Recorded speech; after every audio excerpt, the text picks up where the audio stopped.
कला शिक्षा का दूसरा यूनिट इस वीडियो में डिस्कस करने वाले हैं, जिसका नाम है कला शिक्षण के उद्देश्य और विधियाँ। पहला यूनिट दोस्तों जो था हमारा कला शिक्षा क्या होती है उसके बारे में था, और ये दूसरा यूनिट आपका उद्देश्य और विधियों के बारे में है, जो कि दोस्तों 5 नंबर का यूनिट है। यहाँ से एक प्रश्न आपके निबंधात्मक आ सकता है, साथ ही साथ 1 से 2 प्रश्न आपके या तो ऑप्शनल 4 ऑप्शन वाले या फिर अति लघुतरात्मक या लघुतरात्मक यहाँ से आ सकता है। तो सभी महत्वपूर्ण प्रश्नों को दोस्तों हम इस वीडियो में डिस्कस करने वाले हैं। इंपॉर्टेंट सभी नोट्स देखेंगे, तो हमेशा की तरह वीडियो को पूरा देखना है, और चैनल पर नए हैं तो सब्सक्राइब जरूर से कर लेना है। आगे बढ़ने से पहले दोस्तों आपको एक छोटा सा करेक्शन करना है। पिछले वीडियो में हमने कला शिक्षा का फर्स्ट यूनिट देखा था, उसके लास्ट में आपने देखा होगा कुछ महत्वपूर्ण बिंदुओं पर हमने चर्चा करी। उनमें दोस्तों एक बिंदु था कि सभी कलाओं का मूल स्रोत क्या होता है, तो उसके लिए दोस्तों वहां पर मिसप्रिंट हो गया था। तो यहाँ पर देखिए सभी कलाओं का मूल स्रोत सृजन का आवेग होता है, वहां पर गलती से आयोग हो गया था। तो यहाँ पर आपको ये करेक्शन कर लेना है कि सभी कलाओं का मूल स्रोत सृजन का आवेग है। 1 नंबर का प्रश्न आ सकता है। और इसके बाद में दोस्तों आ जाते हैं दूसरे यूनिट पर। दूसरे यूनिट का पहला पॉइंट आता है कला शिक्षा क्या है, इसके बारे में छोटा सा डिस्कशन कर लेते हैं कि कला शिक्षा सीखने का प्रारंभिक क्षेत्र है जो सौंदर्य शास्त्र के अनुभवों को शिक्षण में ढूंढता है। कला विचारों का प्रकटीकरण है जो मानवीय कल्पना कौशलों एवं नवाचारों से सृजित होते हैं। कहा जाता है कि संगीत भावनाओं की आवाज़ है। यह तथ्य कला के अन्य रूपों पर भी लागू होता है। संवेदनाएं एक प्रकार से स्वयं की खोज है। ड्राइंग मस्तिष्क की आंतरिक परतों को खोलता है। मूर्तिकला आंतरिक स्व का दर्पण है जो कि मूर्तियों में प्रकट होता है। इसे ही हम कला शिक्षा कहते हैं। ये छोटी सी परिभाषा आपको ध्यान रखनी है। इसके बाद में दोस्तों अगला पॉइंट आता है कला शिक्षा के प्रमुख उद्देश्य क्या क्या है।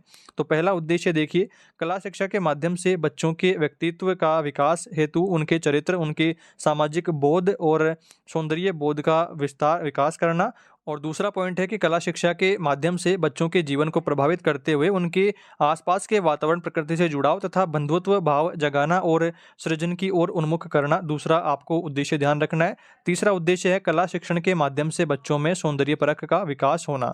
इसके बाद में दोस्तों अगला पॉइंट है कला सिखाने से क्या तात्पर्य है। तो देखिए, कला सिखाने का तात्पर्य केवल हाथ के काम में दक्षता हासिल करना नहीं होता है, अपितु कला शिक्षा के पीछे व्यक्ति के चरित्र का निर्माण और उसके सामाजिक बोध एवं सौंदर्य बोध का विकास करने का उद्देश्य निहित होता है। ये पॉइंट आपको ध्यान रखना इंपॉर्टेंट है। इसके बाद में दोस्तों अगला पॉइंट आता है कला शिक्षण क्यों आवश्यक है।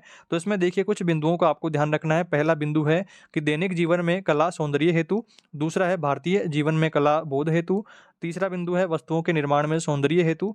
चौथा बिंदु है प्रकृति से परिचय व बंधुत्व हेतु। और पांचवा बिंदु है सचेतता हेतु। ये कुछ बिंदु आपको ध्यान रखने हैं। इसके बाद में दोस्तों अगला टॉपिक आता है मुक्त अभिव्यक्ति क्या है।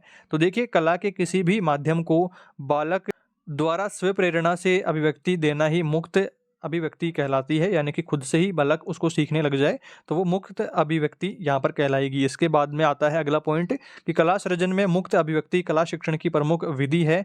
इसके बाद में आपको ध्यान रखना है कि लगातार अभ्यास करने पर बालक के मन में कला के प्रति रुझान पैदा होता है और वह अपने मन में अनेक प्रकार की कल्पनाएं रखता है। बालक जब भी अपनी कल्पना में कोई चित्र या मूर्ति बनाता है, यही उसकी मुक्त अभिव्यक्ति कहलाती है। ये आपको ध्यान रखना है। इसके बाद में दोस्तों आगे बढ़ते हैं। अगला महत्वपूर्ण प्रश्न है कि एक कला शिक्षक होने के नाते एक विद्यार्थी को कला सामग्री के चयन व उपयोग में आप किस प्रकार से उसकी सहायता करेंगे।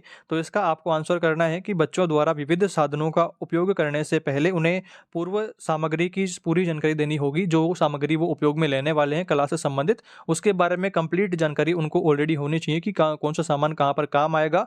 और साथ ही साथ आपको ये भी ध्यान रखना है कि उस सामग्री का सही ढंग से प्रयोग किस प्रकार से किया जाता है। तो वो आपको एक बार प्रैक्टिकल करके उनको दिखाना है। उसके बारे में लिखा गया है कि एक बार उनका स्वयं उपयोग कर करके आपको अवश्य बताना है उनका सही ढंग से उपयोग कैसे किया जाता है। जैसे चित्रकला में रंग और ब्रश को किस तरह से काम में लेना चाहिए, स्वच्छता कैसे रखें आदि बातें बच्चों को बतानी चाहिए। स्वच्छता कैसे रखें आदि बातें बच्चों को बताई जानी चाहिए। बताने से आशय यह है कि पेंसिल से रेखांकन आदि काम अच्छी तरह से कैसे किया जाना चाहिए। यह शिक्षक को खुद करके बताना चाहिए और बच्चों को देखने रहना चाहिए। बच्चे उसको ठीक तरीके से देखेंगे तभी वो खुद कर पाएंगे। यह कहने की जरूरत नहीं है कि ऐसे करो वैसे करो। देखते देखते बच्चे स्वयं स्वच्छता और व्यवस्था का ध्यान रखने लगेंगे जब वो प्रैक्टिकल करके देखेंगे। इसके बाद में अगला पॉइंट आपको ध्यान रखना है कि बच्चे जो चित्र बनाएं उन्हें स्वच्छ एवं साफ बनाने के लिए समझाएं। बच्चे पेंसिल पर नियंत्रण प्राप्त कर लें तो उसे ब्रश का भी प्रयोग करने दीजिए। वर्तमान में रंगों के विभिन्न माध्यम उपलब्ध हैं, जैसे मोम रंग, पेंसिल रंग आदि। इस प्रकार बच्चे संपूर्ण कार्य करने में सक्षम हो सकेंगे। ये आपको आंसर इसमें करना है। इसके बाद में दोस्तों अगला महत्वपूर्ण प्रश्न आपके सामने आता है कि बच्चे हमेशा एक ही चित्र बनाते हैं, इस समस्या का कारण एवं निवारण बताइए। छोटे बच्चे क्या होते हैं कि एक तरह का गोला करेंगे, अगर ऐसा करना आ गया तो उनको ऐसे ही करते रहेंगे, ऐसे करते रहेंगे, इस तरह से गोले करते रहेंगे। तो वो इसी प्रकार के गोले क्यों करते हैं और उसका निवारण आप किस तरह से करना है, तो वो आपको ध्यान रखना है। इसका आंसर आपको करना है कि कुछ बच्चे एक ही चित्र को हमेशा बार-बार बनाते रहते हैं। कला प्रवृत्ति बच्चे की समग्र शिक्षा का दर्पण होती है। बच्चा हमेशा जो एक ही चित्र बनाता है, नया चित्र नहीं बनाने का प्रयास ही उसकी कमजोरी का लक्षण है। बच्चे के मन में नई बातें प्रवेश नहीं कर रही हैं। जो शिक्षा उसको मिल रही है वह ऊपर ही ऊपर रह जाती है। शिक्षक को अगर इस बात का बोध हो जाए कि बच्चे एक ही चित्र बार-बार इसलिए बना रहे हैं कि उसकी शिक्षा में कुछ दोष है, तो उसे जो शिक्षा दी जा रही है वह उसे स्पर्श नहीं कर पा रही है, तो वह अपनी शिक्षा प्रवृत्ति में ही परिवर्तन कर पाएगा। इसके बाद में अगला आपको ध्यान रखना है कि हमें बच्चे को इस प्रकार की शिक्षा देनी चाहिए जो बच्चे की कल्पना शक्ति को जगा सके, ताकि वह हर क्षेत्र में कुछ नया कर सके।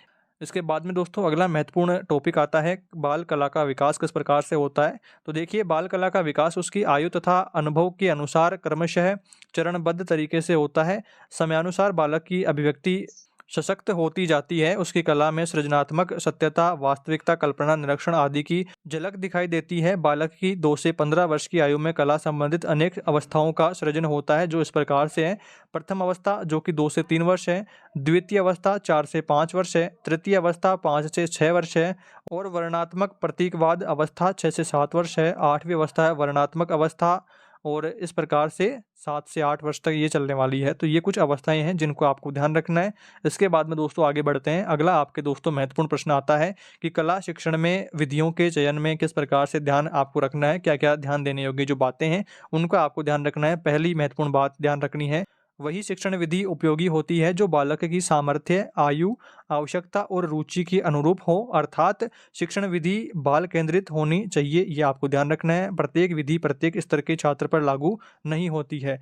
छोटे बच्चों पर बड़े बच्चों की विधियां हम नहीं लगा सकते हैं और बड़े बच्चों पर छोटे बच्चों वाली विधियां काम नहीं करेगी। ये सब बातें नॉर्मल है जो कि आप जानते हैं। इसके बाद में आगे बढ़ते हैं। दूसरा मुख्य बिंदु है कि जो विधियां शिक्षण क्षेत्र में बालक को क्रियाशील बनाए रखती है वे ही अधिक उपयोगी मानी जाती है।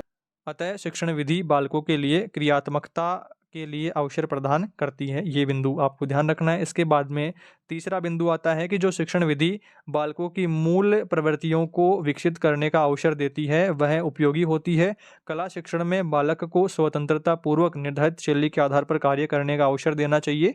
ऐसा करने से बालक अपनी प्रवृत्तियों को संतुष्ट और विकसित कर सकेगा। तीसरा बिंदु आपको ध्यान रखना है। इसके बाद में चौथा बिंदु है कि शिक्षण विधि वही उपयोगी मानी जाती है जिसमें बालकों को पर्याप्त अभ्यास करने का अवसर दिया जाता है। अतः हमें ध्यान देना होगा कि हम वही शिक्षण विधि उपयोग में लाएं जो छात्रों को अभ्यास करने का अवसर प्रदान करती हो।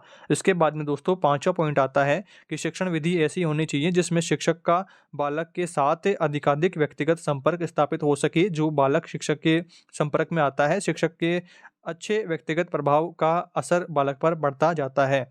इसके बाद में अगला बिंदु दोस्तों आपको ध्यान रखना है कि छठा बिंदु है कि जो विधि निर्धारित उद्देश्य और ध्येय को पूरा करने में सहायक सिद्ध होती है उसी का उपयोग शिक्षण क्षेत्र में करना चाहिए। और इसके बाद में सातवां बिंदु है महत्वपूर्ण कि शिक्षण विधि वही उत्तम मानी जाती है जिसमें छात्रों के पूर्व ज्ञान का सहारा लेकर के शिक्षण दिया जाता हो। ये कुछ बिंदु आपको महत्वपूर्ण यहाँ पर ध्यान रखने हैं। इसके बाद में दोस्तों अगला महत्वपूर्ण प्रश्न आता है कि किशोरावस्था में बच्चों का कला चित्रों की ओर से अलगाव क्यों होने लग जाता है, बच्चे क्यों कला से दूर होने लगते हैं, उसके बारे में आपको यहाँ पर बातें कुछ ध्यान रखनी है। पहला बिंदु आपको देखिए यहाँ पर, किशोरावस्था की उम्र एक समस्या की उम्र कही जाती है। कुछ विशेषज्ञ तो इसे संकट का समय भी मानते हैं। जो भी हो, यह स्पष्ट है कि बच्चे के लिए यह अवस्था एक नया अनुभव होता है। दुनिया बदल जाती है, मन की अवस्था भी बदल जाती है। मन दूसरी बातों में हटकर इधर उधर भटकने लगता है, एकाग्रता नहीं रहती है। शारीरिक विकास तो एक ढंग से हो जाता है, उनकी शारीरिक प्रवृत्तियां भी युवाओं की सी होने लगती है, लेकिन मानस इतना भी विकसित अभी तक नहीं हो पाता है जिससे वह अपने आप को ठीक ठाक समझ सके। इसके बाद में परिचय काल में बच्चे चीज़ों के वास्तविक आकार के बारे में जानने लगते हैं। इसके बाद में देखिए किशोरावस्था आने पर जबकि उनके मन की अवस्था भी बदलने लगती है, उनकी कला के काम पर बहुत असर पड़ता है। वास्तविकता के बारे में सचेत और संज्ञान होने के कारण उन्हें शीघ्र निराशा का अनुभव होता है, क्योंकि यह चित्र बनाते हैं किंतु उतना वास्तविक नहीं बनता जितना उन्हें दिखता है, उन्हीं आंखें वस्तु में दिखाई पड़ती है। इसके बाद में दोस्तों आगे बढ़ते हैं। अगला महत्वपूर्ण प्रश्न आता है कि जो चीज़ें आदमी बनाए वे खूबसूरत हों, इसके लिए सबसे पहली आवश्यकता क्या है? इसके बारे में दोस्तों आपको ध्यान रखना है कि जो चीज़ें आदमी बनाए वे खूबसूरत हों, इसके लिए सबसे पहली आवश्यकता है कि समाज की हर व्यक्ति को सुंदर वस्तु चुनने की विवेकपूर्ण बुद्धि और सभी कार्य धैर्य से करने की क्षमता होनी चाहिए। इसके बाद में दोस्तों अगला महत्वपूर्ण बिंदु आता है, कलाकार की प्रकार क्या-क्या हैं? तो देखिए, कलाकार 2 प्रकार के होते हैं। एक तो वे जो केवल आंतरिक बोध के द्वारा सृजन करते हैं, और कलाकार का दूसरा प्रकार वह होता है जिसमें सृजनात्मक का आधार बौद्धिक होता है। ये प्रकार आपको ध्यान रखने हैं। इसके बाद में दोस्तों अगला महत्वपूर्ण प्रश्न आता है कि शिक्षा क्रम में कला शिक्षा को एक विषय के रूप में क्यों समाहित किया गया है? तो देखिए, इसका आंसर आपको करना है कि शिक्षा से जुड़े चिंतकों के अनुसार कला बच्चे के संपूर्ण विकास के लिए आवश्यक है। इसी तथ्य को ध्यान में रख कर के शिक्षाविदों ने शिक्षा क्रम में अन्य विषयों की भांति कला शिक्षा को भी एक विषय के रूप में समाहित किया है, जिससे आपके जो शिक्षा क्रम है वो यहाँ पर बढ़ सकेगा और आप ठीक तरीके से कला के बारे में और अधिक जान पाएंगे। इस वीडियो में दोस्तों हमने कला शिक्षा के उद्देश्य और विधियों से रिलेटेड कुछ महत्वपूर्ण प्रश्नों को डिस्कस किया है, और पिछले जो यूनिट था कला क्या है उसके बारे में, तो अधिकांश यहाँ के प्रश्न वहाँ पर भी हमने डिस्कस कर लिए हैं, और जो आगे वाले यूनिट्स आएंगे उनमें भी यहाँ के पॉइंट्स आएंगे। तो आपका जो सिलेबस है वो कंप्लीट जब आप पहले यूनिट से लेकर के लास्ट वाले यूनिट तक देखेंगे तो अधिकांश टॉपिक जो है एक दूसरे यूनिट में एक जैसे ही हैं, तो हमने उनको यहाँ पर डिस्कस नहीं किया है। जो अगला यूनिट आएगा उसमें यहाँ से कुछ और महत्वपूर्ण बिंदु हैं जो कि उस यूनिट के लिए महत्वपूर्ण है, तो वहाँ पर दोस्तों हम उनको डिस्कस कर लेंगे। आपको टेंशन नहीं लेनी है, और जो मैंने स्टार्टिंग में बताया था कि वो बिंदु आपको कलेक्शन करना है, वो वाला कलेक्शन कर लेना है। और देखिए, पूरा जो कंटेंट तैयार करने में पूरी सावधानी रखी जाती है। फिर भी अगर आपको कहीं पर कोई भी मिस्टेक नजर आती है तो आप कमेंट में जरूर बताइएगा, और चैनल पर नए हैं तो सब्सक्राइब जरूर से कर लेना। और इसके बाकी जो यूनिट्स देखने के लिए आप प्लेलिस्ट पर जाकर के सारे यूनिट्स एक साथ देख पाएंगे और अपनी तैयारी को ठीक कर पाएंगे। इस वीडियो में दोस्तों इतना ही। जल्दी मिलेंगे एक नई वीडियो में नई यूनिट के साथ। Thanks for watching this video.